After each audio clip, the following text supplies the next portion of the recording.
வணக்கம். ஆடிப்பூரத்து நாயகியர் 3 நாயகிகள், அதுவும் பேரரசிகளா நம்ம 3 பேரை பார்த்துருக்கோம். மதுரை மீனாட்சி பார்த்தோம், நாகை நீலாயுதாட்சி பார்த்தோம், அடுத்தது திருநெல்வேலி காந்திமதி. இப்படி 3 பேரரசிகளை தரிசனம் பண்ணிட்டு இப்போ திரும்பவும் பாண்டிய தேசத்து ஆண்டாள் கோதை நாச்சியார் சூடி கொடுத்த சுடற்கொடியோட தரிசனத்தோட நம்ம இந்த பதிவை நம்ம தொடங்குறோம். அரவிந்தா, வணக்கம். அரவிந்தா, சைவம் நம்ம நிறைய பேசுறோம், நிறைய நமக்கு இயற்கையாவே சைவத்தோட தொடர்பு இருக்கிறதுனால, குடும்ப வாரியா நமக்கு பழக்கம் இருக்கிறதுனால நமக்கு நிறைய தெரியும். ஆனா ஆண்டாள் மேல ஒரு அதீத அன்பு எனக்கு எப்போதுமே வரும். அந்த திருப்பாவை வாசிக்கிறதா இருக்கட்டும், மார்கழி அப்படின்னாலே பெண்பார் புலவர்கள்ல இவளுக்கு ஒரு பிரத்யேகமான இடம், நீக்க முடியாத இடத்த ஒரு நிறைவா ஒரு பாமர மக்கள் கூட இன்னைக்கு வந்து திருப்பாவை படிக்கிறாங்க. புரியுதோ, பொருள் புரியுதோ இல்லையோ, மார்கழி மாசத்துல திருப்பாவை படிக்கக்கூடிய ஒரு பழக்கம் வந்திருக்கு. சோ அப்படி வந்து தமிழை வந்து கொண்டாடிய ஒரு பெண்ணா நான் வந்து ஆண்டாளை பாக்குறேன். ஓகேவா?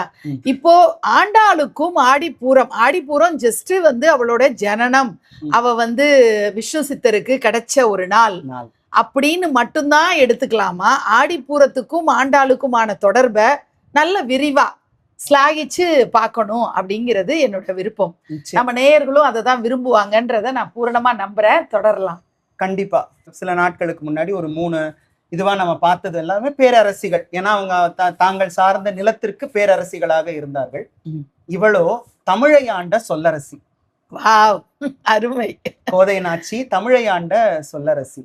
இவள் வந்து சாதாரண குடியில் பிறந்தவள் தான். இவங்கள மாதிரி இவள் பேரரசியோ அல்லது தெய்வம் பிறக்கும் பொழுதே தெய்வமோ அப்படிலாம் கிடையாது. சாதாரண பெண்ணாக பிறந்து தெய்வ நிலையை அடைந்தவள் கோதை நாச்சியார் என்று நாம் அழைக்கப்படக்கூடிய ஆண்டாள். ஆண்டாளை வெறும் பக்தியாக மட்டும் பார்க்கணுமா அப்படின்னு கேட்டா நான் இல்லைன்னு தான் சொல்லுவேன். ஏன்னா நீங்க சொன்னது போல எனக்கு ஏன்னா சைவ குடும்பத்திலேயே நம்ம எல்லாம் பிறந்திருக்கோம் வளர்ந்திருக்கோம் அப்படிங்கிறதுனால நம்ம சைவமாகத்தான் இயற்கையிலே நம்ம இருக்கிறோம். அந்த பக்தி மார்க்கமும் நமக்கு அப்படிதான் இருக்கு. ஆனா இவளை சமூக பார்வையில் பார்க்கணும். சமய பார்வையில் பார்க்காமல் சமூக பார்வையில் பார்க்கக்கூடிய பார்வை ஆண்டாளுக்கு உண்டு. இன்னும் சொல்லணும் அப்படின்னா, வெறும் தெய்வ நம்பிக்கை சார்ந்தவர்கள் மட்டுமல்ல, தெய்வ நம்பிக்கையே இல்லாத நாத்திகர்களும் போற்றக்கூடிய பெண்பால் கவிஞர் யார் அப்படின்னு கேட்டா ஆண்டாள் தான். ஏன்னா தன்னுடைய நாச்சியார் திருமொழியில் அவள் பதிவு செய்த அந்த பெண்ணிய கருத்துக்கள் இன்னைக்கு நமக்கு படிக்கும் போது குபீருங்குது. ஏன்னா ஒரு 8ஆம் நூற்றாண்டில், நான் சொல்றதுல எந்த தயக்கமும் எனக்கு இல்லம்மா, இந்த சமூகம் ஒரு பெட்ரியார்க்கல் சொசைட்டி தான். நிச்சயமா. இன்னைக்கு வரைக்குமே நீங்க என்னதான் பெண்களுக்கு முன்னுரிமை, பெண்ணியம் அது இதுன்னு பேசினாலுமே கூட இது ஆண்கள் ஆதிக்கம் செலுத்தக்கூடிய ஒரு சமூகம் தான். பெண்ணுரிமை பேசக்கூடிய ஆண்களும் தங்களுடைய தனிப்பட்ட வாழ்க்கையில் பெண்களை அடிமைப்படுத்துபவர்களாகத்தான் இருக்கிறதையும் நாம பாக்குறோம். ஒரு பெண் பேசுகிறாள், ஒரு பெண் பாடுகிறாள், அல்லது ஒரு பெண் ஆடுகிறாள் அப்படின்னு சொன்னா முற்போக்கு சிந்தனை கொண்ட ஒரு சிலர்களும் அவர்களை தவறாக சித்தரிக்கக்கூடிய காலகட்டம் தான் இந்த காலகட்டம் வரைக்கும். நீங்க கொஞ்சம் யோசிங்க. 8ஆம் நூற்றாண்டு தனக்கு விருப்பப்பட்ட கணவனை கல்யாணம் பண்ணிக்கிறா, தனக்கு பிடிச்ச விஷயங்களை அவளால பேச முடிஞ்சது. நான் எப்படியும் ஒரு தெய்வத்தையே என்னால வந்து கணவனா வரிச்சுக்க முடியும் அப்படின்னு, அதுவும் பக்தி அப்படிங்கிறத நம்ம சொல்லுவோம். ஆனா ஒரு காதலோடு, அதையுமே ஒரு அதீத பக்தியை வந்து ஒரு காதலா வெளிப்பட்டு அந்த காதல் வந்து முழுமையடையுது. ரங்கனோட அவ வந்து ஐக்கியமாகக்கூடிய அளவுக்கு ஒரு பெரிய புரட்சியே பண்றா. பெரும் புரட்சி. அம்மாட்ட போய் வாதாடுறாள் அவ. இல்ல, எனக்கு வருவாரு, என்ன கல்யாணம் பண்ணிக்குவாரு. அதுல வந்து மறுதளிக்க. ஏன்னா நான் யோசிக்கிறேம்மா, கொஞ்சம் ஆண்டாளை பற்றி சிந்திக்கிற பொழுது இப்பவே ஏதோ, ஏன்னா இவள் கிடைத்தது ஒரு துளசி வனத்துல இருந்து தான் கிடைச்சிருக்கா. தாய் தந்தை யாருன்னு தெரியாது. விஷ்ணு சித்தர் எடுத்துதான் வந்து பெரியாழ்வார் என்று அழைக்கப்படக்கூடிய விஷ்ணு சித்தர் தான் எடுத்து அந்த குழந்தைய வந்து வளர்க்கிறார். இப்பவே என்னென்ன பேச்சு பேசியிருப்பாங்க. அப்பம் பேரு தெரியாத குழந்தை, அம்மா பேரு தெரியாத குழந்தை அப்படின்னு பேசுற காலகட்டம் இந்த காலகட்டம். அப்ப அந்த மாதிரி ஆட்கள் இல்லாமலா இருந்திருப்பாங்க. எந்த காலத்திலயும் அந்த மாதிரியான சொற்கள் எல்லாம் இருக்கதானே. விஷ்ணு சித்தரும் ஆண்டாளும் காதால எவ்வளவு விஷயங்களை அவச்சொற்களை கேட்டிருப்பார். அதிலும் அது வேற பாருடா, அந்த பிள்ளை வந்து யார கல்யாணம் பண்ணிக்க போதா, ரங்கநாதனைத்தான் அந்த பிள்ளை கல்யாணம் பண்ணிக்க போகுதுன்னு சொல்லிட்டு தெரியுதுன்னு கொஞ்ச நஞ்ச வார்த்தைகளையா பேசியிருப்பார்கள் இந்த மக்கள்? கண்டிப்பா இல்லை. அந்த மாதிரியான ஒரு கடுமையான ஒரு காலகட்டத்தில் அவதரித்தவள் தான் கோதை ஆண்டாள். என்னுடைய குரு தேசமங்கையர்க்கரசி அம்மா எப்பவும் சொல்லுவாங்க, கோதை ஆண்டாள் தன் தமிழால் உலகை ஆண்டாள், கண்ணனை தவிர வேறொன்றும் வேண்டாள் அப்படின்னு அவளுடைய பெருமையை வந்து அருமை ஆரம்பிப்பார். அருமை. அந்த மாதிரி தமிழ் பாடியே அந்த பரந்தாமனை அடைந்தவள் கோதை ஆண்டாள். அவளுடைய பெயர் வந்து கோதை தான். தான் அவதரிக்கின்ற பொழுதே ஒரு நதியின் பாவத்தை போக்கியவள் என்று மார்க்கத்துல ஒரு இது கதையே ஒண்ணு உண்டு. அது என்னன்னா, இந்த இடத்துல நீங்க எல்லாம் தெரிஞ்சுக்கணும்னு நான் ஆசைப்படுறேன். கோதாவரி நதியினுடைய கதை. அதாவது ராமாயண காலகட்டத்தில் சீதா பிராட்டியார் அந்த பஞ்சவடியில் இருந்த பொழுது அங்கிருந்து தான் ராவணன் வந்து சீதா பிராட்டியார கவர்ந்துகிட்டு போறான். கவர்ந்து கொண்டு அந்த புஷ்பக விமானத்தில் அவன் போகிற பொழுது சீதம்மா என்ன பண்றாங்க, அங்க இருந்த ஒரு மரத்தை பார்த்து, மரமே என்னுடைய எம்பெருமான் வந்து எங்கன்னு கேட்டா, என்னை ராவணன் லங்கைக்கு கடத்தி கொண்டு இருக்கிறான் என்று பொய் சொல்லு அப்படின்னு சொல்றா. ஒரு கிளி வளர்த்தாள். அந்த கிளி கிட்ட சொல்றா, கிளியே நான் வந்து எங்கன்னு சுவாமி தேடினார்னா ராவணன் லங்கைக்கு கடத்திக்கிட்டு போயிருக்கான்னு சொல்லு. அப்ப அங்க கோதாவரி நதி ஓடிக்கொண்டிருக்கிறது. கோதாவரி நதியே, நான் வந்து எங்கன்னு என்னுடைய சுவாமி தேடினார்னா என்னை ராவணன் லங்கைக்கு அழைச்சிக்கிட்டு போயிருக்கான், கடத்திக்கிட்டு போயிருக்கான்னு சொல்லு அப்படின்னு சொல்லிட்டு போறான். ராமர் சொல்லி வச்சா மாதிரி இந்த 3 பேரை தான் வந்து கேட்டாராம். மரமே என் சீதையை பாத்தியா? மரம் பேசல, ஏன்னா அதுக்கு வாயில்ல, பேசல, விட்டுடலாம். கிளியே என் சீதையை பாத்தியா? ஏதோ அதுக்கு வந்து இன்னும் பேச்சு பயிற்சி வரல, அதனால கிளியும் சொல்லல, விட்டுடலாம். கோதாவரி நதியே என் தேவியை பார்த்தியா? கோதாவரி பேசி இருக்கலாமே, ஏன்னா தானே பெண்ணுருவம் எடுக்கக்கூடிய ஆற்றல் கோதாவரிக்கு இருக்கிறது தானே. ஏன் பேசல அப்படின்னா, காரணம் அது தன்னுடைய எஜமானனான ராவணனுக்கு சாதகமா இருக்கணுங்கிறதுனால, தன்னுடைய எஜமானனை காட்டி கொடுத்து அது ஓடுற அந்த பகுதி பஞ்சவடி பகுதி ராவணனுடைய ஆளுமைக்கு உட்பட்ட பகுதிங்கிறதுனால கோதாவரி நதி பேசலையாம். ஒரு பெண்ணுக்கு செய்த பாவம் ஒரு பெண்ணாகவே இருந்தாலும் கோதாவரி நதியை போய் பற்றி கொண்டதாம்.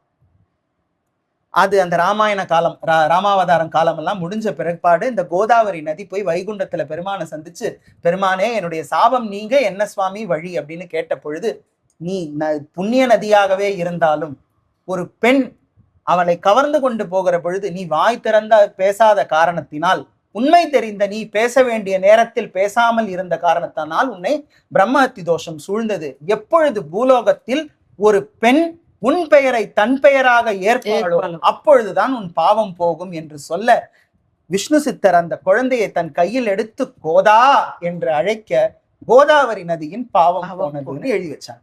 அப்படி தான் அவதரிக்கின்ற பொழுதே ஒரு நதியின் பாவத்தை போக்கியவள் இந்த கோதை ஆண்டாள். ஆண்டாள்னாலே என்ன, அரங்கனை ஆண்டாள், தமிழை ஆண்டாள், இந்த உலகத்தை ஆண்டாள் அப்படின்னு சொல்றோம். இந்த 4 கூடங்க 8ஆம் நூற்றாண்டு, இவளுடைய காலம் வந்து 8ஆம் நூற்றாண்டு அப்படின்னு வந்து ஆய்வாளர்கள் நிர்ணயம் பண்றாங்க. அதுவும் குறிப்பா ஏன் ஆடிப்பூரம் அப்படின்னா, அவளுடைய நாச்சியார் திருமொழியில, ஏன்னா அவங்களுடைய காலகட்டத்துல அவங்க பாடின பாடல்களோ அல்லது எழுதிய எழுத்துக்களையோ வைத்துதான் அதை வந்து நிர்ணயிப்பாங்க.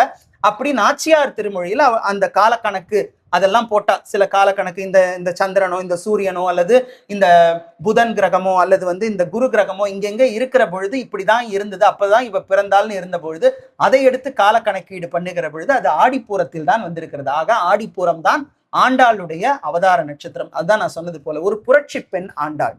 ஏன்னா அவள் முடிவு செய்து விட்டாள், இந்த தேகத்தை ஒரு மண்ணும் நெருப்பும் தின்னுகிற மற்றொரு மானிடன் தீண்டக்கூடாது. மாலிருஞ்சோலை மாலவனுக்கே உரியது இந்த தேகம் என்று முடிவு செய்து அதை நிரூபணமும் செய்து காட்டியவள் ஆண்டாள் நாச்சியார்.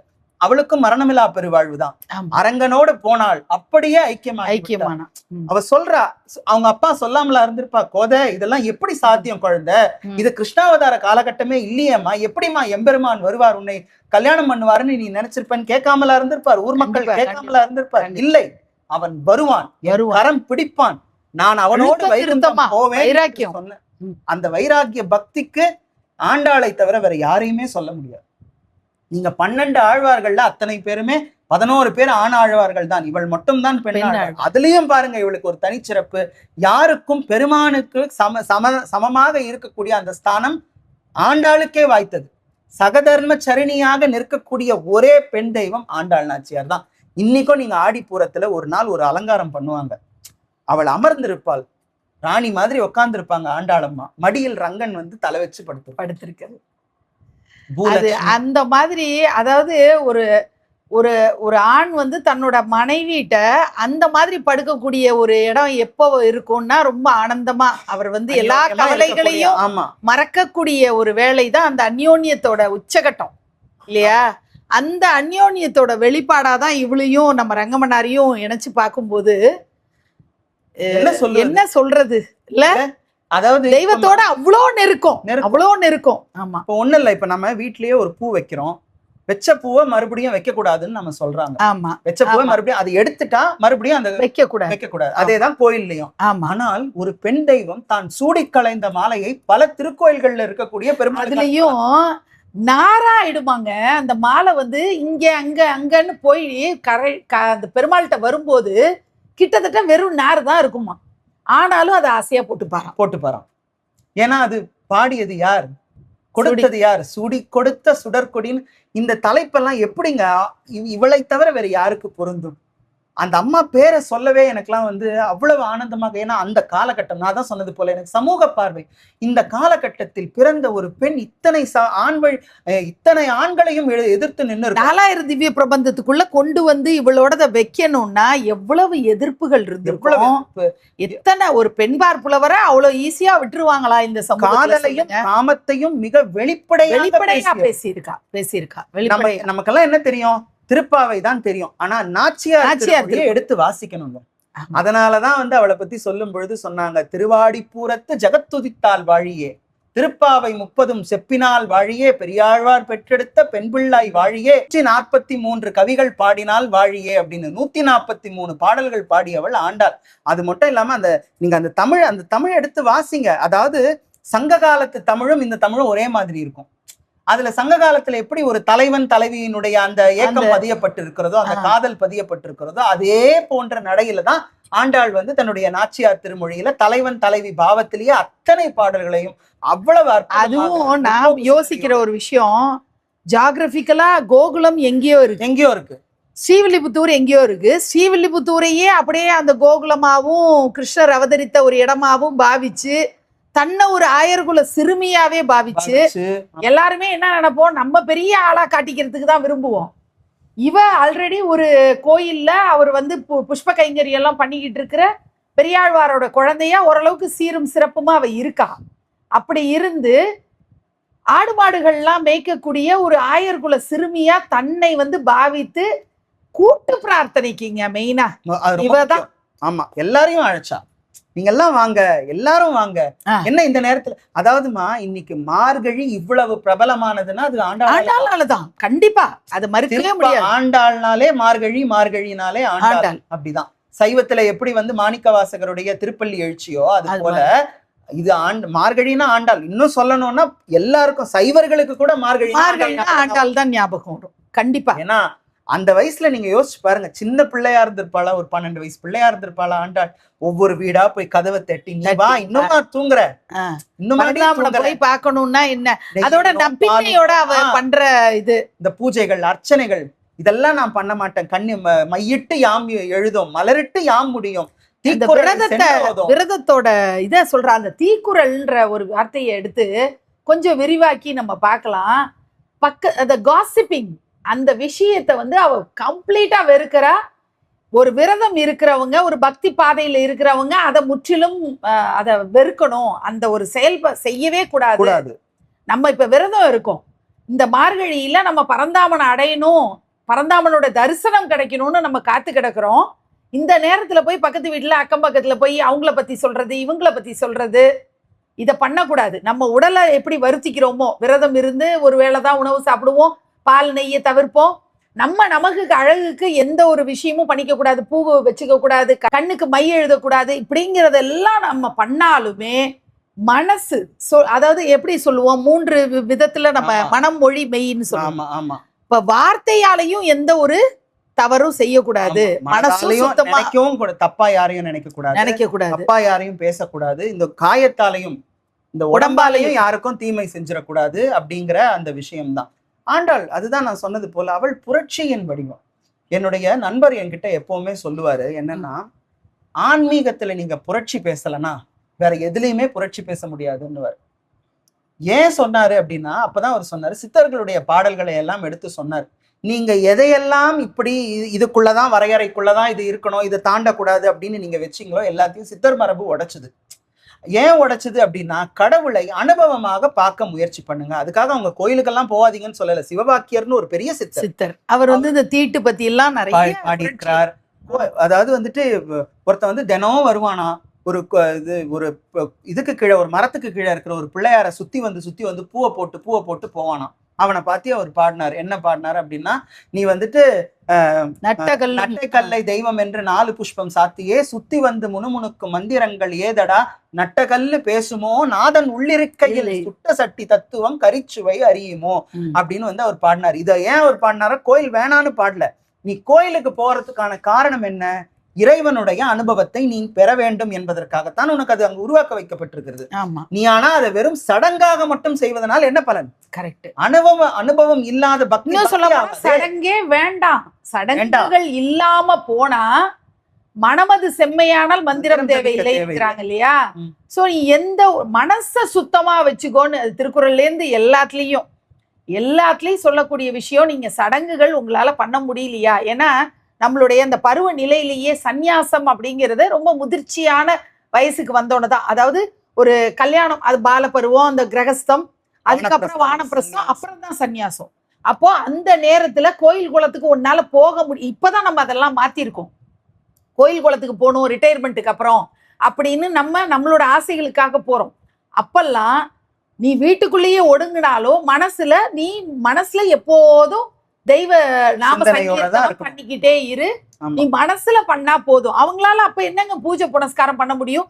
இத்தனை மாத்திரை மருந்து சாப்பிட்டுட்டு இருக்கிற ஒருத்தவங்களால எப்படி வந்து விரதங்கள் இருக்க முடியும்?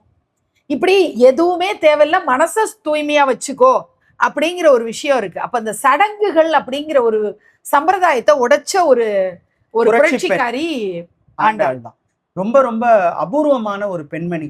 இந்த உலகம் இதுக்கப்புறம் இந்த மாதிரி ஒரு பெண்ணை பார்க்கவே போறதில்ல.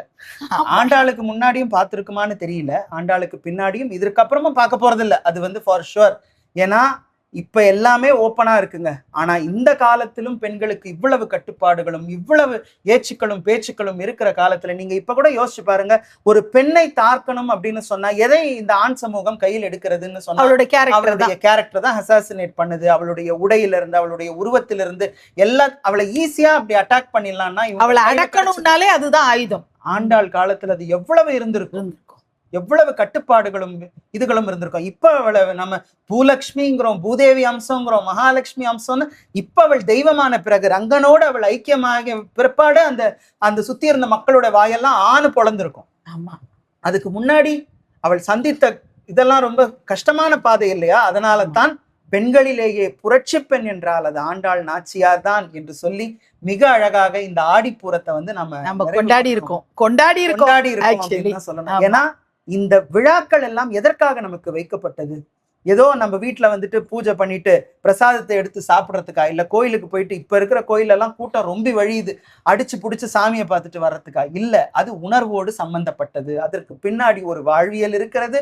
இதோ இந்த மாதிரி புரட்சி பெண்களினுடைய தியாகம் இருக்கிறது, இவர்களுடைய போராட்டம் இருக்கிறது, விவசாயம் இருக்கிறது, வேளாண்மை இருக்கிறது. ஒரு பெருங்குடி வேளாண்மையை கட்டமைத்த ஒரு பெண்களுடைய அந்த அந்த ஆளுமை என்பது இருக்கிறது என்பதை இந்த ஆடிப்பூரத்தின் மூலமாக நாம ரொம்ப அழகா நம்ம தெரிஞ்சுக்கிட்டோம். இந்த முயற்சியை எடுத்த உங்களுக்கு ரொம்ப பெரிய நன்றியை இந்த நேரத்துல சொல்லணும். ஏன்னா ரொம்ப சாதாரணமாக பேச போய் இதை ஏன் நாம வந்து ஒரு பதிவாக்கி மக்களுக்கு சமர்ப்பணம் பண்ணக்கூடாதுன்னு கேட்க இன்னும் நிறைய ஆசைகள் இருக்கு அரவிந்தா. ஏன்னா எத்தனையோ விஷயங்கள் அறியாத விஷயங்களை நான் தெரிஞ்சுக்கிறேன்.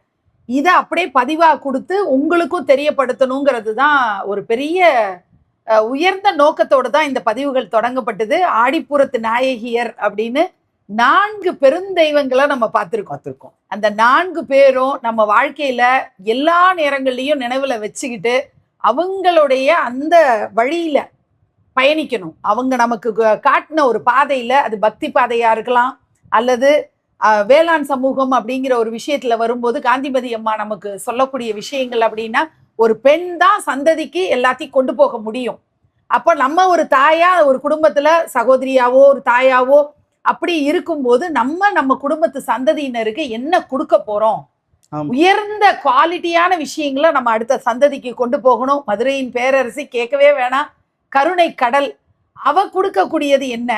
நம்ம எல்லா விதமான விஷயங்களையும் நம்ம பார்த்துட்டு வந்திருக்கோம். ஒவ்வொரு பெண் தெய்வத்திட்டேருந்தும் நிறைய விஷயங்கள் அனுகிரகமா நம்ம தெரிஞ்சுக்கிட்டு இருக்கோம். இவ்வளவையும் நம்ம வாழ்க்கையில மொத்தத்தையும் இம்ப்ளிமெண்ட் பண்றதுக்கு நமக்கு இந்த ஜென்மம் போராது.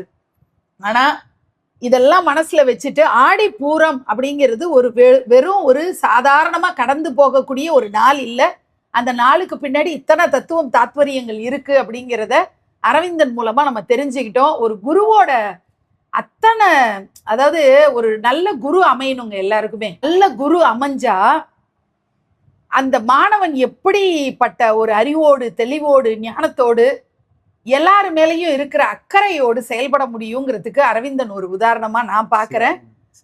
தேசமங்கேற்கரசி அம்மாவுக்கும் என்னுடைய கொடான கோடி நமஸ்காரங்களை தெரிவிச்சுக்கிறேன். அரவிந்தனுக்கு என்னுடைய மனமார்ந்த நன்றிகளை தெரிவிச்சுக்கிறேன். ஒரு மகனா மட்டும் இல்லாம ஒரு ஆசானா இருந்து நிறைய விஷயங்கள் எனக்கு சொல்லிக் கொடுக்கக்கூடிய ஒரு ஆசானாவும் நான் அரவிந்தனை மனதார வணங்கிக்கிறேன். எப்பவும் இல்ல, நிஜமாவே. அதாவது இதுல வந்து ஏஜ் வச்சே கிடையாது அரவிந்தா, அனுபவம் வச்சு, தெளிவு, அந்த ஒரு தெய்வத்தை பத்தி தெரிஞ்சு ஒரு விஷயத்த முழுமையா புரிஞ்சுக்கிட்டு உள்வாங்கி அதுக்கப்புறம் பக்தி செலுத்துறதுன்னு ஒண்ணு இருக்குல்ல. இப்ப நான் எல்லாம் வந்து என்னன்னா நுனிப்புல் மேயிற மாதிரி எனக்கு பக்தி தெரியுது, ரசிக்க தெரியுது, ஆழ் மனசுல அந்த அம்பாளோட ஒரு ஈர்ப்பு, அது ஒரு கனெக்ட் இருக்கு. ஆனா அந்த அம்பாள் எப்படிப்பட்டவள்னு தெரிஞ்சா இன்னும் அதிகமாகும் இல்லையா? அந்த அனுபவத்தை எனக்கு கொடுக்கறதுக்காக நான் அரவிந்தனுக்கு மிகுந்த நன்றியை தெரிவிச்சுக்கிறேன். ஆடிப்பூரத்து நாயகியர் நிறைவாகுது. 4 பெருந்தேவியரும் நம்ம எல்லாருக்கும் அனுகிரகம் பண்ணணும், எல்லா விதத்திலையும் எல்லாரும் சுபிட்சமா சந்தோஷமா இருக்கணும்னு நான் மனதார பிரார்த்தனை பண்ணிக்கிறேன். நன்றி அரவிந்த். அனைவருக்கும் ஆடிப்பூர நல்வாழ்த்துக்கள். அனைவருக்கும் ஆடிப்பூர நல்வாழ்த்துக்கள்.